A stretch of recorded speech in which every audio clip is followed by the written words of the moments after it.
I think circles are the most underrepresented shape in junk journaling and crafting. Look how beautiful they are. Aren't they great? So I'm gonna show you all the little circle things that I've been making and kind of like the process of how I did it. Just a little bit of description of that. But I'm sending out a bunch of stuff tomorrow, so I wanted to just record it for posterity. So I bought this little circle maker on Amazon, and it works really well. So you basically push the blade down and then you lock it in place, which I'm not gonna do right now. And then you put the paper down here. There's like a circular measurer that tells you the diameter of things if you really cared about that, which thankfully I don't.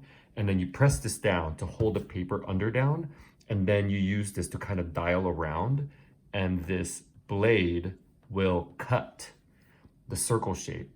There is, I would say, like a not steep learning curve, but like sort of a bumpy learning curve. And you can actually make it a little longer, so you unlock it and then you can make it like a really big circle with a bigger diameter, or a really much smaller one.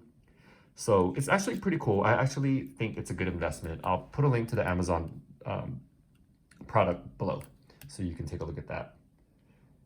And yeah, so let's just go through all the circles I made. I saw that somebody had won some competition, and the prize was all these circle ephemera, and I was just like, oh my god, I love that so much. It's beautiful. I want to make it.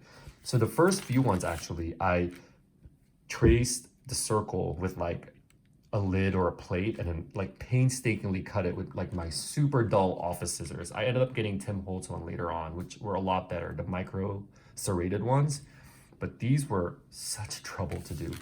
But yeah, so I just thought I'd show you guys what I did. Here's a little key charm, and it's tied with a string enclosure, and I just put a bunch of different circular objects in it. There's a doily in the bag, and then the doily middle here, some vellum. This is from a beautiful playing card that Michelle got me, and a little clock that's also a button. And that's actually, the two holes here is where I put the string through and then glued it in.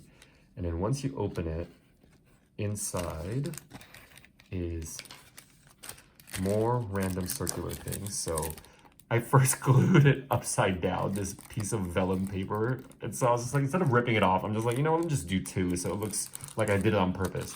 And then I found this at the scrap store, and it's actually a measure converter, which I thought was so cool. So, you know, if you want to find how to do miles to kilometers, feet to meters, and also pounds to kilograms, etc., you just use this as a guide. So I'm giving this to Michelle. Hopefully she'll get a kick out of it and find some use.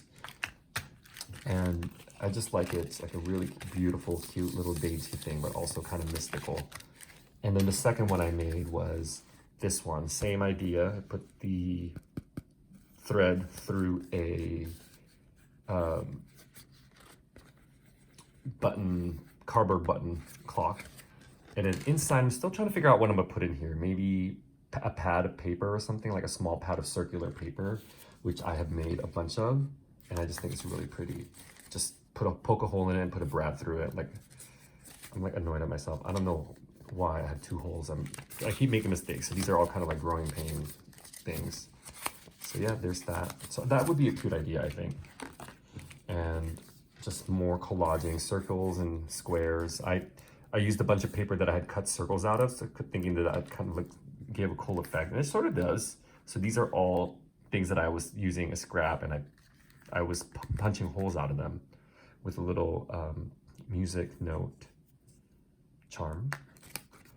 And then a couple of random, I guess 3 random pads of paper that these I think I cut by hand, and this one I might have used that machine on, this machine.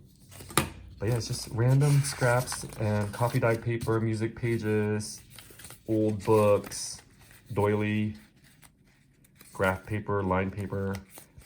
I just wanted to get a collection so I can have it for when I make more circular items, because I am now obsessed with them. I think they're so cool, and more people need to be making them, even if it's just cutting it by hand, or even just putting a lid down and using a blade to go around it carefully on top of something. That I did that too, and that was also an adventure. So yeah, this one I just decided to kind of put it through. I used my crocodile with an eyelet and then put in this beautiful lace that I got in the Happy Mail. So I just thought that was kind of a cute little pad of paper. And this one I used one of the Tim Holtz cardboard, and I just did like a little like flip down, and inside it's just more paper. I just thought that was kind of cool. So I'll probably give this to somebody too, because I love making things for other people. And these two are the last ones I did. This I used that contraption on, and they're kind of similar. J for my name, Joshua. And let's see what's inside. So this one I used a binder hole puncher, but I was not thinking when I did it. And I left the paper inside. I was like, why is this so hard to press? It's only 2 pieces of paper. No, it was actually like a bunch of paper. But I think it's kind of, you know, it adds to the charm, this little mini Pac-Man mouth. But again, added this vellum paper from an envelope, and then just sticking that in there for journaling and secret journaling. Cut out, these were AliExpress. You know, I think anybody who shops at AliExpress is very familiar with this size, because everything comes in that size. Like it's this size. And I just, this is like their black and white Paris collection, I think, comes in a little matchbox. And I just punched out the holes and then like moved it to the side and then added these pearl halves, just to make it a little cute and interesting. And then I thought a little ribbon enclosure was cute on the side and matched this light salmon color was a good, cute color. And then I just wanted to, you know, personalize it with a little me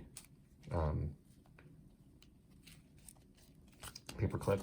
And then this other one is a bunch of different stamps, fake stamps, and it's like cardboard stock. So I also punched it out, and then I moved. So I took blue ones, like the ones that were kind of blue, and then I took the focal points and punched that out, hoping against hope that the short end of the puncher could, you know, reach where I wanted to. And lo and behold, it did. So I'm really lucky.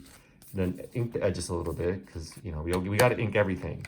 And inside, I took one of the other postage stamps, glued it on 3 sides to turn it into a little pocket and just a little journaling spot here. I didn't put anything on here, but I think I might actually stamp it just to add a little extra something or other. Just a piece of scrap coffee dyed lined paper.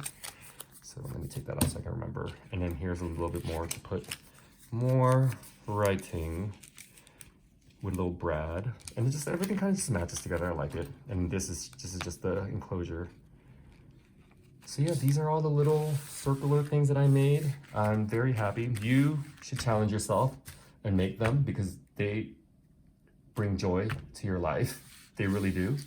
And they're very unique, and I have not actually ever seen a lot of these. So when I saw that one lady showing it off, I was like, I was immediately drawn to it, and I was like, I gotta recreate that somehow. And I didn't really recreate it, but this is my interpretation of it.